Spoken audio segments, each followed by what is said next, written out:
Hello and welcome back to English Unlimited Podcast, the place where we break down English for you, give you the practical knowledge you need, and dive into the fascinating world of language acquisition. I'm your host, Charlie. And I'm Jamie. Great to be here talking about a topic that is really at the core of learning any new language. It really is. I think it's the number one question we get, right? How do you actually think in English? All the time. Because look, the struggle is so real. You're in a conversation, maybe you're writing an important email, and you know exactly what you want to say in your native language. Mm-hmm. But when you try to get the English out, your brain just, it hits the brakes, it freezes. It does. And it starts running this mental marathon. First, the thought in my language, then I translate it, I check the grammar, and then finally this slow, kind of halting English comes out. That moment of hesitation, that mental buffer, the research actually calls it the translation trap. The translation trap, I like that. Yeah. And you've hit the nail on the head. For our intermediate B1 learners, this trap is the number one thing stopping them from getting that real fluency and confidence. They know the words, they just can't get to them fast enough. Exactly. And that slowdown, it's not just awkward, it's exhausting. Yeah. It makes you feel, less smart and less confident than you really are. It does. But today, we are giving you the complete manual to unlock that mental barrier. We're going deep into the science of thought. We're exploring the super surprising reason why you don't actually need language to think. Which is a mind bender. And we've got 4 practical techniques that will literally rewire your brain to skip that translation step completely. We'll also explore the deep mystery behind the inner monologue, that's the voice in your head. And we've got this fantastic, really critical story about the Soviet composer Vissarion Shibalin. Oh, this story's amazing. It is. He created a truly brilliant symphony, even after having 2 strokes that left him completely unable to use language. And that story alone just completely changes how you see the relationship between language and creativity. It's so reassuring for learners. I love a good science meets history moment that just flips everything on its head. And hey, for all of our B1 learners listening right now, you have to stick around until the very end. Oh, yes. Because we're going to hit you with a quick pop quiz on the subtle, but, absolutely crucial difference between 2 commonly confused verbs. We see them mixed up everywhere. Borrow and lend. Everywhere. And mastering that pair immediately makes you sound so much more polished. It's those little details, you know? It is. The little details that take you from good to great. That's the goal. Well-informed and practically fluent by the end of this deep dive. Absolutely. But first things first, if you want to keep getting this kind of insightful, detailed language instruction, please just stop right now, hit that subscribe button for English Unlimited Podcast, and like this episode. That support really helps us keep diving deep and creating content specifically for you. It means a lot.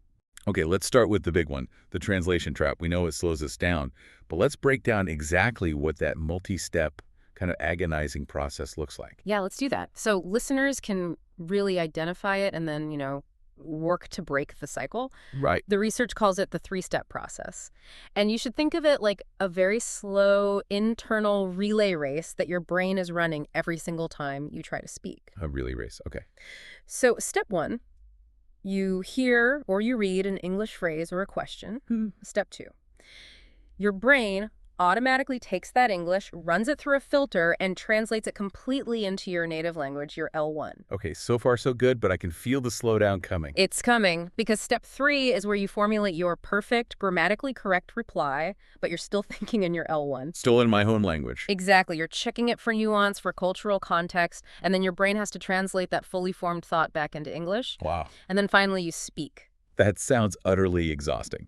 It explains why conversation can feel like a high-wire act. You're running one conversation through 2 different software programs at the same time. It is so taxing. It increases what's called your cognitive load exponentially. Right. And as the sources all highlight, this process is why your words often come out scrambled. Scrambled, that's a great word for it. Yeah, confused, disorganized, maybe in the wrong word order, because your brain is trying to force the sentence structure of your native language onto English words. And that clash, that's what causes the hesitation and the lack of natural flow. So the goal then, which sounds so simple but is actually revolutionary for a B1 learner, is to go from that 3-step process to a single step. Just one. Think directly in English, then speak. Yeah. We need to stop seeing English as, a code we visit for work, and start teaching our brains to live in English. That's the mission of this deep dive. But okay, To do that, we have to get a little philosophical first, right? Yeah. If we want to train the brain to think in English, let's unpack this. What even is thinking in the first place? That is a great challenge because it's such a complex thing. Yeah, I mean, when I say I'm thinking about the structure of this deep dive, that feels like a totally different mental activity than when I say I'm thinking about how to tie my shoes. That distinction is so crucial. The sources really emphasize that thinking is this highly complex process, and honestly, there's no single universal definition for it. Okay. It involves a massive range of mental activities, things like reasoning, solving problems, making decisions, imagining things, remembering stuff. It's just this constant internal processing of information. So it's not just the difficult philosophical stuff, it's the boring everyday processing too. Absolutely. Thinking gets divided into conscious and unconscious activities. Conscious thinking, that's the one that requires effort and focus. The heavy lifting. The heavy mental lifting, yes, like writing a detailed thesis, solving a complex physics problem, or, yeah, trying to translate a complex idea from L1 to L2. That requires you to actively work with ideas in your brain. Right, that slow, effortful kind of thought. Yes, but then there's unconscious thinking, which is happening constantly in the background, all the things we do naturally, often without even realizing we are thinking about them. Like what?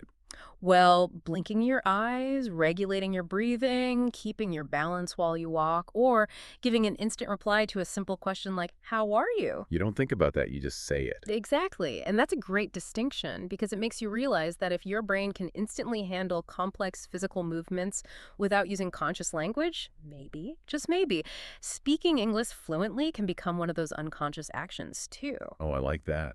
We want to downgrade speaking English from heavy mental lifting Yeah. to instantaneous natural reaction. That is precisely the goal. We want to move it from the conscious, labored translation process to the instantaneous unconscious one. Okay, so thinking is this full-time, complex internal job.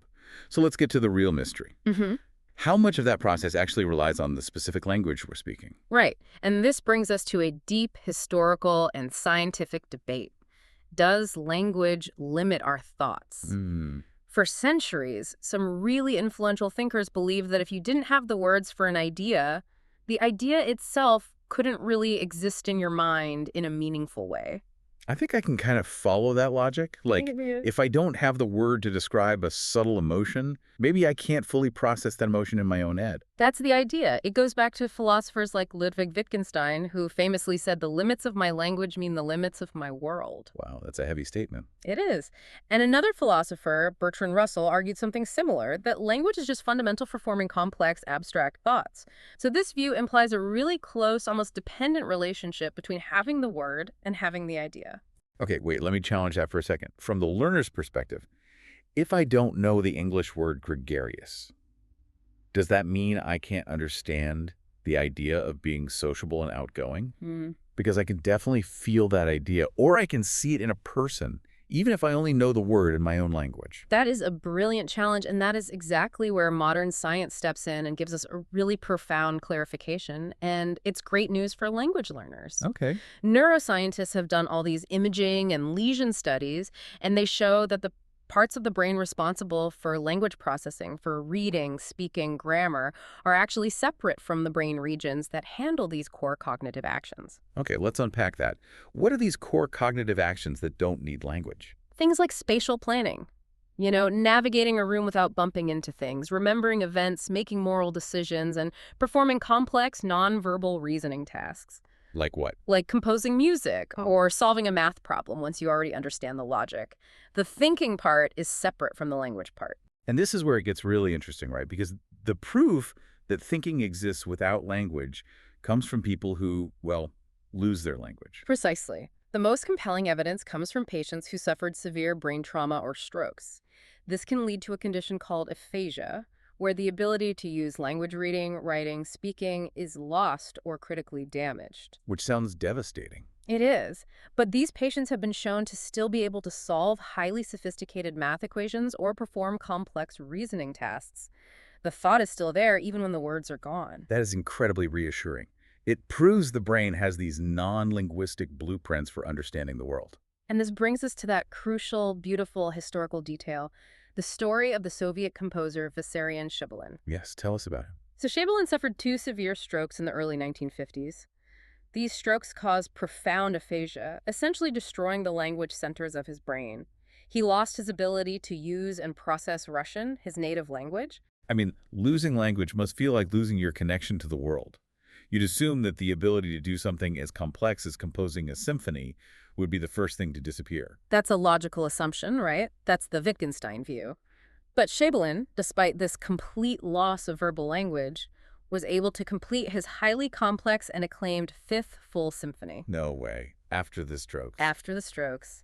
And the famous composer Dmitri Shostakovich, who was his contemporary, he reviewed the work and described it as a truly brilliant piece of music. He called it a brilliant creative work. Wow. So his genius, his structural thought, his musical reasoning, none of that relied on verbal language once the skill was established. That really puts the whole language is everything idea into perspective. It really does. And we have similar reports of people retaining the ability to play chess or design architectural plans or solve physics problems even after losing all language. So what does this all mean for us, the language learners? If language isn't the only engine of thought, what's its role in the process of acquisition? The best summary I found came from MIT's McGovern Institute. They said that while the language system might not be directly involved in the real-time process of thinking, Right, once the skill is there. yes, but it is absolutely crucial for acquiring enough information to properly set up all these different cognitive domains in the first place. Let me try an analogy. It's like software installation. You need language, your first language, to read the instruction manual and install the math logic program or the musical theory program when you're a child. That is a perfect analogy for it. So you need language to learn how to think in that structured way. But once that program is installed, the thinking itself can run in the background without needing the original instruction manual every single time. Precisely.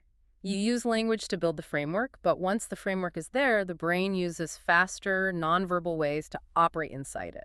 Okay, that brings us directly to the internal voice we hear when we are thinking, the inner monologue.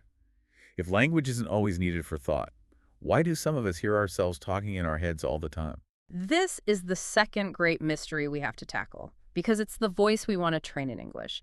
The inner monologue is just that, the internal dialogue, the voice you hear in your head while you're planning or arguing or just thinking about your day. I definitely have one. When I'm planning this deep dive, I'm constantly hearing my own voice, rehearsing phrases, thinking about the pacing, arguing with myself about the best example to use. And that internal speech is highly efficient, but it's not full, perfect grammar, right? No, not at all. The research shows the language of inner speech is often elliptical. It skips words, it can be vague, and it's highly implicit, meaning we fill in the blanks instantly. We don't worry about grammar errors because, well, we know what we mean. That's a huge reassurance for learners. Inner speech is like a private, messy, rough draft. It is. It's a distinct thing. But here's the truly surprising fact that changes everything. Not everyone has a verbal inner monologue. Wait, what? That's genuinely shocking. I thought everyone heard their own voice talking in their head. It's a huge area of mystery. But the sources highlight that many people, when they think, they don't hear their own voice using language at all. Their thoughts just manifest in other ways. How do they experience thought then, without an internal narrator? Some people report experiencing thoughts entirely as images. They're visual thinkers. If they need to remember to buy milk, they don't hear the words buy milk. Instead, they see a mental image of themselves walking down the dairy aisle and grabbing the carton. Wow. Others experience thoughts as feelings or abstract concepts or just pure, unarticulated logic. So if you're a visual thinker in your native language, say Polish, then trying to force yourself to actively think in English with a verbal voice might be impossible, or at least really unnatural for you. Exactly. The advice isn't, you must develop a talking inner voice in English. The advice is, if you already use an inner voice, start training it only in English. If you don't, focus on skipping the translation step by linking your actions and images directly to English words. We've used some really key terms here. I think we need to hit the brakes and unpack some of this core vocabulary. Good idea. Let's start with the big one we were just on.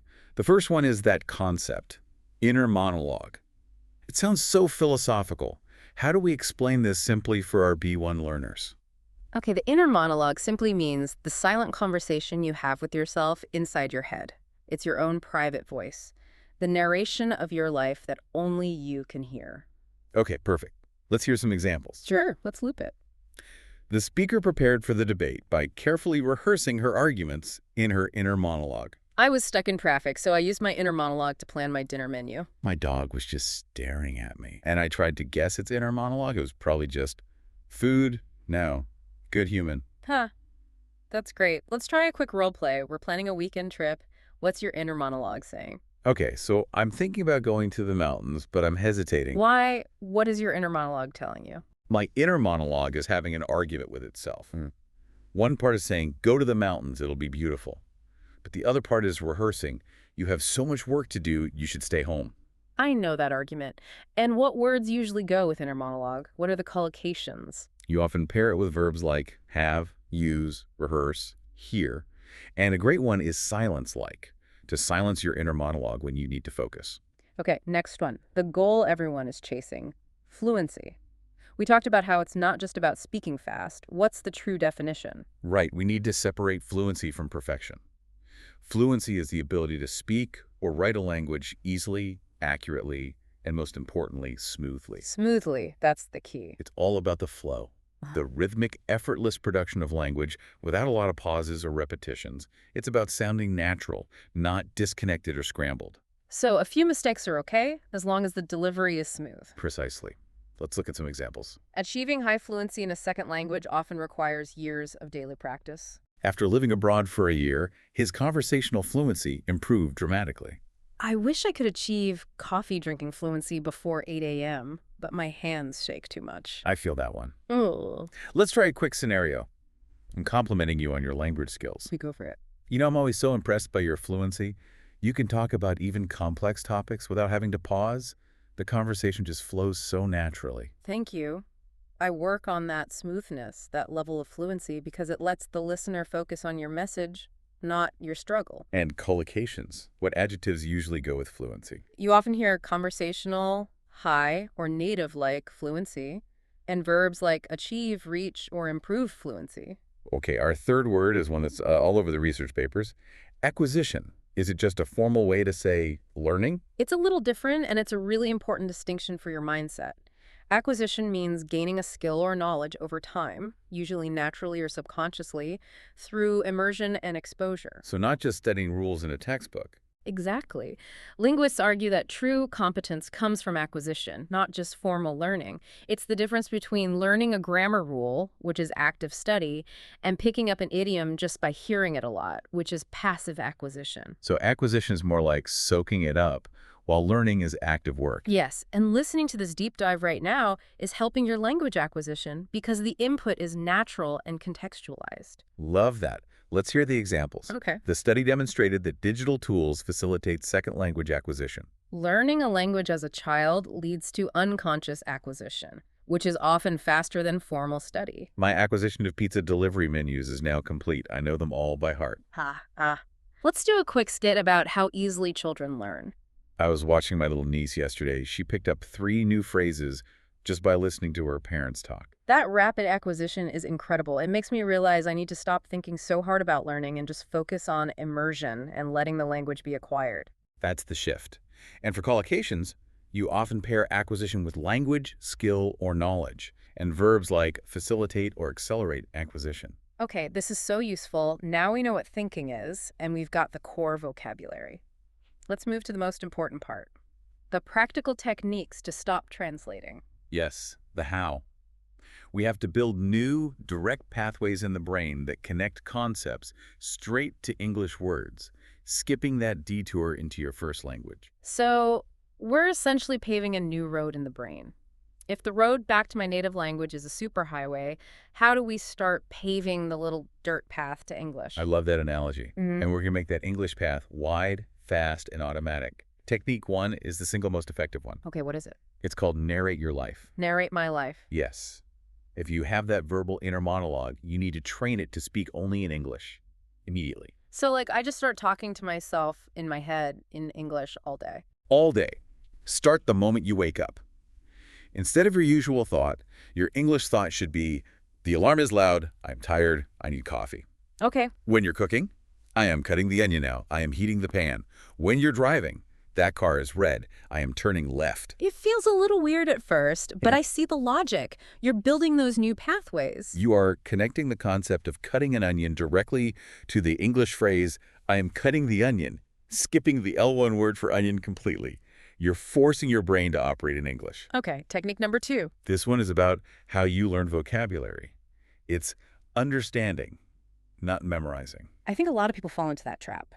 Try and memorize long lists of words. They do, and that stores the words in your semantic memory. The memory for facts. It's like a glossary. You know the definition, but you can't access it quickly. Right. So what's the better way? We need to use episodic memory, the memory for personal events and experiences. So instead of learning 100 random words, choose just 10 words a week, but learn them deeply. And how do you do that? For each of those 10 words, you have to use it in your own unique sentence, connecting it to a vivid personal memory or a true fact about your life. So if I learn the word gregarious, I shouldn't just write down the definition. No. You should say something like, my brother is very gregarious, but I am shy. Now you've attached that word not just to a definition, but to a real person and a real feeling. You own the word now. I love that. You own the word. Technique 3. Change your dictionary. This is about forced immersion. Meaning, no more translating dictionaries. Exactly. The L1 translation dictionary is a leak in your English-thinking brain. Every time you use it, you strengthen the path back to your native language. It's the easy way out, and our brains love the easy way out. They do. So you have to switch to an English-to-English dictionary like Cambridge or Oxford Learners Dictionaries. If you see the word exhausted, you look it up in English. The definition you get back isn't your L1 word, it's extremely tired. Yeah. Oh, that's brilliant. You're creating a web of English-only connections. Exhausted connects to extremely tired, which connects to sleepy, and you never leave the English environment. Exactly. It's harder at first, but it's one of the most powerful ways to aid language acquisition. Okay, one more technique. Active immersion and the subtitle strategy. We have to face reality. Most of us spend 95% of our day in our L1 environment. We have to create an English bubble. Trick our brain into thinking we're living in an English-speaking country. Yes. And a simple way is with how you watch TV and movies. There are 3 levels. Okay. Level 1 is the trap. This is English audio with your native language subtitles. Your brain just reads your language and learns nothing. It's the worst method. I am so guilty of this. We all are. Level 2 is the training zone, the sweet spot. This is English audio with English subtitles. Why is that so good? Because you're connecting the sound you hear, the pronunciation, the flow, with the written words. It builds a powerful audio-visual connection. This is the perfect level for B1 learners. And level 3? That's the goal. English audio, no subtitles at all. But don't rush to this. Stay in level 2 until it feels easy. These techniques are great, but the moment I'm in a real conversation, the pressure hits and my brain just slows down. All this goes out the window. Ah, yes, the anxiety. That is the single biggest barrier to fluency. Stress and anxiety activate the emotional filters in your brain, and it just jams the signal. So what's the solution?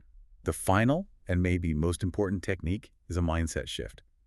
You have to relax and give yourself permission to be imperfect. That's so hard for dedicated learners. We want to be perfect. I know, but you have to practice laughing at your slip-ups. If you freeze or your thoughts get scrambled, don't panic. Literally laugh. You can even say to the other person, oops, my brain is buffering. I love that. Brain buffering. It breaks the tension. It does. And the biggest shift is this. Stop treating conversations as a performance and start treating them as practice. Ooh, that changes everything. A performance is pass-fail. Practice is just for improvement. Exactly. When you relax the performance anxiety, your brain relaxes. And when your brain relaxes, the words you already own just come to the surface so much quicker and smoother. That mindset shift is huge. Okay, let's jump back to some vocabulary that causes so much confusion. You teased this earlier, and our sources show this error everywhere. Yes, this one is a classic. Here it is. Borrow versus lend. They both describe a temporary transfer of something, but the direction is everything in English. Why is this so tricky? It's tricky because in many other languages, they just have one verb that covers both meanings. In English, the direction of the action is built into the verb itself. Okay, so give us the definitive definitions again, focusing on that direction. Lend means to give something to someone temporarily. The item is moving away from you. Borrow means to take something from someone temporarily. The item is moving toward you. Lend means it leaves me. Borrow means it comes to me. Got it. Let's hear some examples. Okay. The library will lend books to patrons who must borrow them using their card. Can you lend me $5? I need to borrow your phone charger. My neighbor tried to borrow my lawnmower, but I only lend out things I don't use anymore, like my motivation. The most common mistake I hear is when a learner needs something, they'll ask, "Can you borrow me a pen?" That's wrong, isn't it? That is the core confusion point. It's incorrect. You are asking the other person to perform the action of giving, of lending. The correct phrase is, "Can you lend me a pen?" Or, "May I borrow your pen?" Let's role play that. My phone is about to die. Okay. Excuse me, my phone's on 1%. Can you possibly lend me your portable charger? Of course. I'm happy to lend it to you. Just bring it back before you leave. Thanks. I just need to borrow it for an hour. Perfect. For collocations, we often lend a hand or an ear, and we borrow money, books, or ideas. Okay, one more word to unpack. You used it a lot to describe the result of the translation trap. Scrambled, I love this word, it sounds like breakfast food. It does, and it captures that feeling of mental chaos perfectly. Scrambled just means messy, disorganized, confused, or jumbled up. So when our words come out scrambled, it means they're in the wrong order or they don't make sense. Exactly. Your mental process broke down because of the translation pressure. Let's do the examples.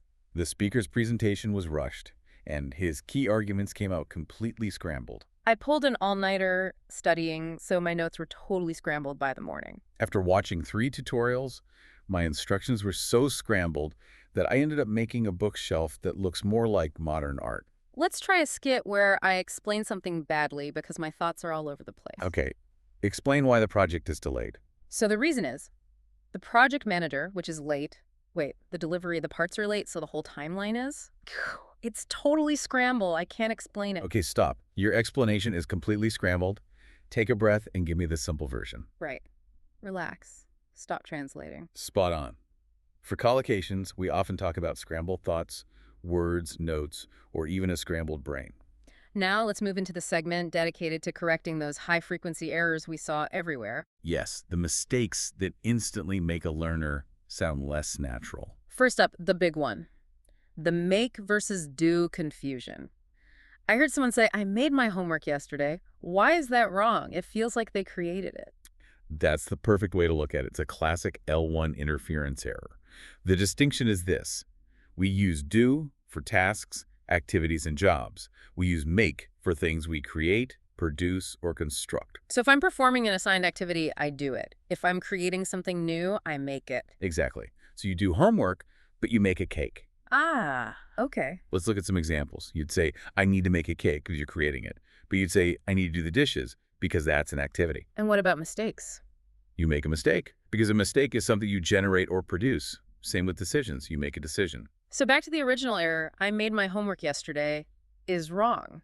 Because homework is a task, an activity. Correct. The right way to say it is, "I did my homework yesterday." Okay, next mistake. Since versus for. Why do people mix these up? I hear things like, "I've been living here since 5 years." That's a key distinction in the present perfect tense. It's about a period of time versus a starting point. Right.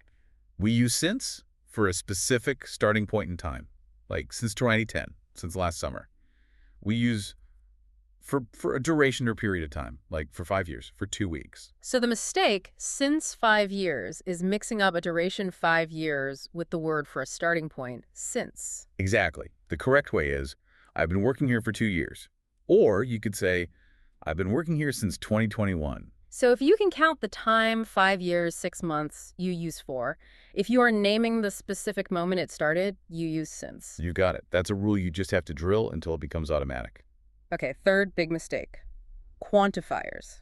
Much versus many, and less versus fewer. This is all about the rule of countable versus uncountable nouns. Wait, is there really a difference between "I have less friends" and "I have fewer friends"? They mean the same thing, don't they? They mean the same thing conceptually, but grammatically, the distinction is very strict in English. Okay, break it down for us. You use many for nouns you can count, like books, pens, people, friends. You use much for nouns you can't count, like sugar, water, time, furniture. Furniture is uncountable? Yes. You can't say one furniture, two furnitures. You say pieces of furniture. Ah, okay. And what about less and fewer? Same rule. Fewer is for countable nouns, and less is for uncountable nouns. So it's correct to say there are fewer people in the office today Because you can count people. Exactly. And it's correct to say, I have less time today because you can't count time. The common error is saying less people. The easy rule is, if you can put an S on the end to make it plural, use many or fewer. If you can't, use much or less. That's the perfect way to remember it. Okay, that was a huge deep dive. My brain feels full, but in a good way. Are you ready for a quick pop quiz? I am. Let's see if you were listening. I was. I silenced my L1 inner monologue. The English path is clear. Let's go. Okay, pop quiz. Question 1. What is the term for the silent conversation you have with yourself inside your head? That is the inner monologue, and we need to train it to operate only in English. Excellent. Next. Which verb should you use if you were asking me to temporarily give you my pen? Should you ask me to borrow it to you or lend it to you? Ooh, tricky. I am asking you to give, so I need to ask you to lend it to me. Can you lend me your pen? Perfect. Last one. What is the ability to speak a language smoothly and easily, focusing on flow, not just speed? That is fluency. And achieving it means moving from that scrambled translation trap to a smooth, one-step process. You nailed it. This deep dive has given us some powerful insights. We know thinking is complex and often nonverbal, Yeah. and that the ultimate secret is just relaxing and training your mind. I think the most important concept for me was the inner monologue and that need to train those direct neural pathways. And that leads directly to fluency, which is that wonderful smoothness, free from performance anxiety. And practically, we solved the great puzzle of lend and borrow. We did. So what's our final provocative thought for our listeners to take away? Ooh, good question. Thinking in English isn't about perfection or speed. It's about relaxing.